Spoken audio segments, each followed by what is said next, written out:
Hi అండి. నేను మీ సీత. ఈ లేస్ ఆమ్లెట్ అయితే బాగా వైరల్ అవుతున్న వీడియో కదండీ! ట్రెండింగ్‌లో ఉంది కదా! అసల ఏటా అలాగని నేను ఒక లేస్ ప్యాకెట్ తెప్పించి, ఇలా అయితే ఒక బౌల్‌లోకైతే చిన్న చిన్న ముక్కలైతే చేసేసానండి.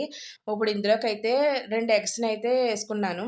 అలాగే సన్నగా తరిగిన ఉల్లిపాయ ముక్కలు, పచ్చిమిర్చి, చిటికెడు పసుపు, అలాగే రుచికి తగ్గ సాల్టు, కొంచెం కారం, కొంచెం చికెన్ మసాలా వేసుకొని బాగా కలిపేసుకున్నానండి.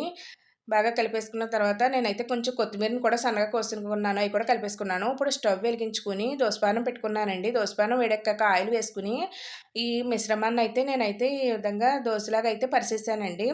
అలా పరిసేసుకున్న తర్వాత ఈ ఆమ్లెట్ అయితే చాలా బావుందండి. మన మన జనరేషన్‌కి, మన పిల్లల జనరేషన్‌కి అయితే ఓకే. కానీ అంతకన్నా పెద్దవాళ్ళకి పెడితే అయితే తినరండి.